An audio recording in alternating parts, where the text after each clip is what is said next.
Le Monday ni ta hen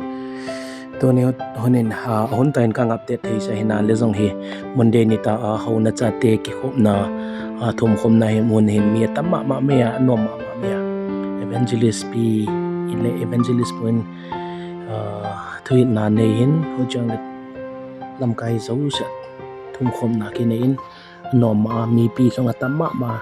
namu en lo chen jong no namu thei di hin no ma me ya ta sale hagawa khat le khat ki kitil ko khat le khat ki encourage ki motivate a baba na kal swan didan pan la didan chi devel hoi do ni tana ki hila hin tun han anwa ma me a het banga ta sale hagawa ki hilna dia ko la hagaw lama khat le khat ki hilna hi anwa ma get dang ka thei sha ong khalo ten sun het si ding wa ko asunga pangte he nop ka sama ma me wa hi here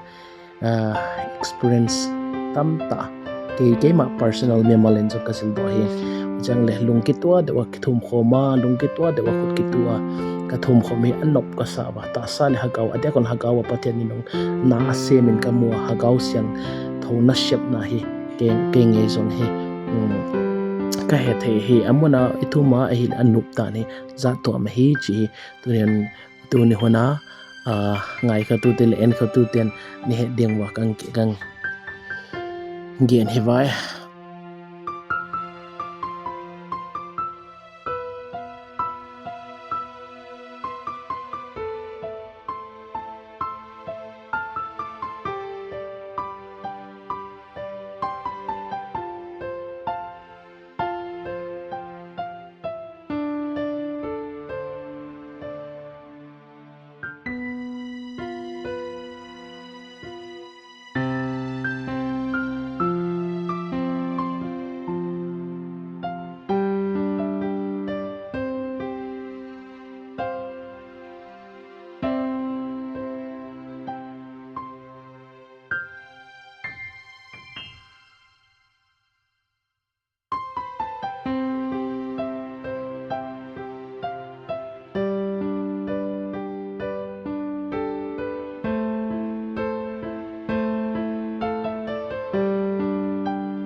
kare thomna kanai zo tawa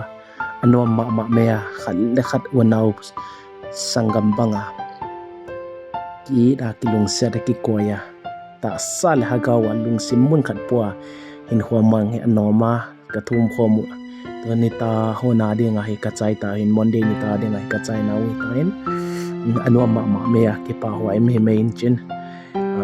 asunga umto apulama a video et hi akibang mong sia a vibes anop dan hi jen tu ne on he ki pa hwai ma mi jong ka tamma ma me wa halo che pathianin ka program mu man na teu le ki man cha na teu hal lo cheng nang pe zen mang pan thu pina tang helan en kha teu te zo se na bonon unnom